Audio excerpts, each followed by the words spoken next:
سورۃ حامیم السجدہ، اس کا دوسرا نام سورہ فصلت بھی ہے، اور اصل میں جو سورہ سجدہ صرف کہلاتی ہے، جو کہ سورہ احزاب سے متصل قبل تھی، ہم پڑھ چکے ہیں، وہ سورہ، اس کا پورا نام ہے الف لام میم السجدہ، یعنی سجدے والی یہ دو صورتیں ہیں کہ جو حروف مقطعات سے شروع ہوتی ہیں، تو حامیم السجدہ یہ شروع ہو رہی ہے حامیم سے، اور وہ ہے الف لام میم السجدہ، لیکن عام طور پر اس کو صرف سورہ سجدہ کہہ دیا جاتا ہے، لیکن اس کے لیے پھر کیونکہ سجدہ ہی کہیں دونوں کو تو پھر تو بات واضح نہیں ہوگی، تو یہ حامیم السجدہ ہے۔ جیسا کہ میں نے عرض کیا کہ اس کا جو مرکزی مضمون آئے گا وہ ہے دعوت، یعنی ایک شخص خود اس نے توحید پہچان لی، عقیدے میں توحید اس نے اپنے اختیار کر لی، اپنے خیالات کو، نظریات کو باطل توہمات سے، مشرکانہ خیالات سے نکال دیا، توحید سے اس کا باطن منور ہو گیا۔ اب اس کا پورا وجود بھی اللہ کے سامنے جھک گیا، اس کی بندگی یا تو ہمتاً اللہ کا بندہ ہے، اور اگر کسی باطل نظام کے تحت رہ رہا ہے اور پوری زندگی اللہ کی بندگی اس کے لیے ممکن ہی نہیں ہے، تو اس نظام کے خلاف جد و جہد کے اندر وہ اپنی توانائیاں کھپا رہا ہے۔ دو ہی شکلیں ہو سکتی ہیں، یا تو یہ کہ نظام حق جو ہے غالب ہے، تب تو بڑی سہولت ہے،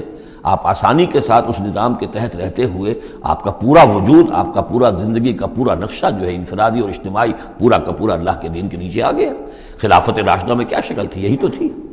اب نہیں ہے، باطل غالب ہے، تو اب آپ اللہ کی بندگی کتنی کر سکیں گے؟ 5%، 10%، 15%، اور کتنی کریں گے؟ اس سے آگے تو پورے ملک کے اوپر جو ہے کفر کا غلبہ ہے، کفر کا نظام ہے، یہ ساری چیزیں تو ہے، تو آپ بھی تو اس ملک کا حصہ ہیں، اس قوم کے ایک فرد ہیں۔ تو اب اس کا کفارہ کیا ہوگا کہ اس معاشرے کے اندر آدمی رہے انڈر پروٹیسٹ، اس کو ذہناً کبھی ریکنسائل نہ کرے، کبھی تسلیم نہ کرے دل میں، اور زندگی میں سے، اپنی قوتوں میں سے، اپنی صلاحیت میں سے، اپنے اوقات میں سے کم حصہ اپنے لیے اور اپنے اہل و عیال کے لیے رکھے، جو سبسسٹنس لیول کا ہو، اور باقی پورا لگا دے اس نظام کو ختم کرنے کے لیے کہ اس باطل نظام کو جڑ سے اکھیڑ کر پھینکوں اور اللہ کے دین کو قائم کروں۔ یہ کفارہ ہو جائے گا۔ جس شخص نے یہ کام کر لیا، اب اسے کیا کام کرنا ہوگا؟ اب اسے لوگ تلاش کرنے ہوں گے۔ باطل نظام کو اکھاڑ پھینکنا کوئی آسان کام تو نہیں، ایک آدمی تو نہیں کر سکتا، اکیلا چنا تو بھاڑ نہیں پھوڑ سکتا، اس کے لیے جمعیت چاہیے، جماعت چاہیے، پوری ایک قوت چاہیے۔ وہ قوت کیسے آئے گی؟ جس شخص نے یہ شروع کیا تھا اب وہ دوسروں کو بھی دعوت دے۔ تو دعوت اللہ یہ در حقیقت مرکزی مضمون ہے سورہ حامیم السجدہ کا۔ توحید انفرادی سطح پر سورہ زمر اور سورہ مومن کے اندر پوری ہو گئی، انفرادی سطح پر توحید فی العبادت، توحید فی الدعا، اور دونوں مخلصین لہ الدین کی شرائط کے ساتھ۔ اب یہ دعوت کا ہے، لیکن دعوت میں چونکہ دعوت کا ذریعہ، اس کا آرگن کیا ہے؟ اعلی دعوت کیا ہے؟ قرآن مجید۔ لہذا اس صورت میں آپ دیکھیں گے کہ 6 مقامات پر 6 رکوع ہیں کل، لیکن معلوم ہوتا ہے کہ جیسے میں نے سورہ بنی اسرائیل کی کا آپ کو بتایا تھا کہ تانا بانا ہے،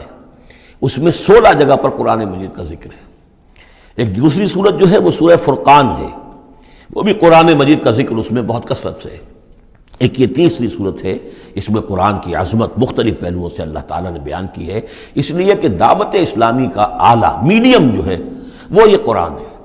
یہ ہم دیکھتے چلے آ رہے ہیں، انذار قرآن کے ذریعے سے، تبشیر قرآن کے ذریعے سے، تذکیر قرآن کے ذریعے سے، تزکیہ نفس قرآن کے ذریعے سے، نصیحت اور وعظ قرآن کے ذریعے سے، یہ سب ہم دیکھتے چلے آ رہے ہیں۔ لہذا اب یہ صورت جو ہے اس کا مرکزی مضمون یہ ہے، باقی یہ کہ اور بھی چیزیں آئیں گی، عام جو مضامین ہیں جو مکی صورتوں کے وہ بھی آئیں گے، اور کچھ اور علم کے علمی نکات بھی اور ملیں گے انشاءاللہ العزیز۔ بسم اللہ الرحمن الرحیم، حامیم تنزیل من الرحمن الرحیم۔ یہ اتارا جانا ہے اس کتاب کا جو تم پڑھ رہے ہو اس ہستی کی طرف سے جو الرحمن ہے، الرحیم ہے، جس کی رحمت ایک ٹھاٹھے مارتے ہوئے سمندر کے مانند بھی ہے، اور جس کی رحمت میں دوام اور تسلسل بھی ہے۔ کتاب فصلت آیاتہ، یہیں سے اس کا دوسرا نام جو ہے فصلت، سورہ فصلت۔ یہ ایک ایسی کتاب ہے کہ جس کی آیات جو ہے خوب کھول کھول کر ڈسکریٹ، جن کو کہتے ہیں کہ ایک ایک چیز کو علیحدہ علیحدہ بیان کر دیا جائے ڈسکریٹلی۔ ایک ہوتا ہے کوئی گڑبڑ کر کے بہت سی چیزوں کو آپ نے جمع کر دیا، نہیں، ایسی کتاب جس میں ہر شے علیحدہ علیحدہ واضح کر دی گئی ہے، جس کی آیات تفصیل کے ساتھ علیحدہ علیحدہ کر کے بیان کر دی گئی، قرآنً عربیًا، ایک قرآن عربی کی صورت میں، لقوم یعلمون، لیکن ان لوگوں کے لیے جو علم رکھنا چاہیں یا علم حاصل کرنا چاہیں یا علم رکھتے ہوں، بشیرً و نذیرا، اور یہ کتاب جو ہے یہ از خود جو ہے بشیر بھی ہے، نذیر بھی ہے۔ ظاہر بات ہے اسی کے ذریعے سے محمد بشارت دے رہے ہیں، اسی کے ذریعے سے محمد انذار کر رہے ہیں صلی اللہ علیہ وسلم، تو گویا کہ یہ کتاب جو ہے بشیر بھی ہے اور نذیر بھی ہے۔ جیسا کہ ہم پڑھ چکے ہیں سورہ مریم کے آخر میں، فَإِنَّمَا يَسَّرْنَاهُ بِلِسَانِكَ لِتُبَشِّرَ بِهِ الْمُتَّقِينَ وَتُنذِرَ بِهِ قَوْمًا لُدًّا، ہم نے اس کو آپ کی زبان میں اے نبی آسان کر دیا اس قرآن کو، تاکہ آپ اس کے ذریعے سے متقیوں کو بشارت دیں اور اس کے ذریعے سے خبردار کر دیں جو اس قوم کو جو جھگڑالو ہے۔ فَأَعْرَضَ أَكْثَرُهُمْ فَهُمْ لَا يَسْمَعُونَ، تو ان میں سے اکثریت جو ہے وہ اعراض کر رہی ہے اور سننے کو تیار نہیں، وہ سنتے ہی نہیں ہے۔ وَقَالُوا قُلُوبُنَا فِي أَكِنَّةٍ مِّمَّا تَدْعُونَا إِلَيْهِ، اور وہ کہتے ہیں ہمارے دلوں پر پردے پڑے ہوئے ہیں، جس چیز کی طرف تم ہمیں بلا رہے ہو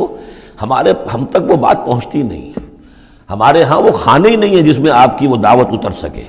وفی آذاننا وقرن، ارے محمد ہمارے کانوں میں ثقل ہے، آپ کی بات نہیں کانوں میں جا سکتی۔ اب میں اس انداز میں کہہ رہا ہوں جس سے آپ کو پتہ چلے جیسے وہ گستاخانہ انداز میں یہ باتیں کہتے ہوں گے، وہ ادب کے ساتھ وہ تہذیب کے ساتھ وہ باتیں نہیں کہتے تھے، تو اس انداز کو سمجھنے کی ضرورت ہے کہ یہ جو آپ اپنے آپ کو ہلکان کر رہے ہیں، ہمارے دلوں پر غلاف ہے، پردے پڑے ہوئے، آپ کا یہ ساری محنت لا حاصل ہے، اور آپ ہمیں سنا رہے ہیں لیکن ہم نہیں سن رہے، ہمارے کانوں کے اندر ثقل ہے۔ وَبَيْنَنَا وَبَيْنَكَ حِجَابٌ، اور ہمارے اور آپ کے درمیان تو ایک پردہ حائل ہے۔ فَعَمَلْ إِنَّنَا عَامِلُونَ، یہ گویا کہ ان کی طرف سے چیلنج ہے، تو اے محمد تم بھی اپنا کام کرو، محنت کرو، کوشش کرو، زور لگا لو، تو ہم بھی زور لگا رہے ہیں، ہم تمہاری اس دعوت کو چلنے نہیں دیں گے۔ قُلْ إِنَّمَا أَنَا بَشَرٌ مِثْلُكُمْ، اب دیکھیے ادھر سے کیا ایروگنس ہے، کس طرح کا انداز ہے، اور یہاں حضور کیا فرما رہے ہیں، کہہ دیجئے میں تو بس ایک انسان ہوں تمہاری طرح کا، میں نے کوئی اور دعویٰ نہیں کیا، نہ خدائی کا دعویٰ کیا، نہ فرشتہ ہونے کا دعویٰ کیا۔ ہاں یہ ضرور ہے کہ یوحیٰ الیہ، اب میں کیسے انکار کر دوں، مجھ پر وحی آئی ہے، وحی کی جا رہی ہے مجھ پر، انما الہکم الہ واحد، کہ تمہارا الہ معبود ایک ہی ہے، ایک ہی اللہ۔ ان صورتوں کا چونکہ مرکزی مضمون یہ ہے توحید، لہذا آپ دیکھ رہے ہیں کہ شروع کے اندر اس کو نمایاں کیا جا رہا ہے۔ فاستقیموا الیہ، تو بس اسی کی طرف سیدھے رکھو اپنے رخ کو، واستغفروہ، اور اس سے استغفار کرو، جو خطائیں پہلے ہوئی ہیں، جو غلطیاں ہوئی ہیں، جو غفلت میں زندگی گزری ہے، جو شرک کے اندر اور کفر میں رہے ہو۔ وویل للمشرکین، اور یقیناً بڑی تباہی اور ہلاکت ہوگی مشرکین کے لیے۔ الذین لا یؤتون الزکاۃ، وہ لوگ کہ جو اپنے آپ کو پاک کرنے کی کوشش نہیں کرتے۔ یؤتون الزکاۃ اگر مدنی صورت میں آئے گا تو زکوٰۃ ادا نہیں کرتے، یہ ہم کہیں گے والذین لا یؤتون الزکاۃ، لیکن یہ زکوٰۃ ایک نظام کی شکل میں تو جا کر مدینے میں آئی ہے، اس کا وہ نظام مکے میں تھا ہی نہیں، تو یہاں پر یہ اپنے لغوی معنی میں آئے گا، زکوٰۃ پاکیزگی، جو کوشش نہیں کرتے اپنے آپ سے تزکیہ نفس کا۔ الذین لا یؤتون الزکاۃ وهم بالآخرۃ هم کافرون، اور آخرت کے وہ منکر ہیں۔ ان الذین آمنوا وعملوا الصالحات لهم اجر غیر ممنون، وہی سائملٹینیس کنٹراسٹ والا اسلوب، جب جہنمیوں کا ذکر آیا ہے، کافروں کا آیا ہے، بے شک وہ لوگ جو ایمان لائے اور جنہوں نے نیک عمل کیے ان کے لیے اجر ہے غیر ممنون، جو جس کا سلسلہ کبھی منقطع نہیں ہوگا، دائمی اجر ہے۔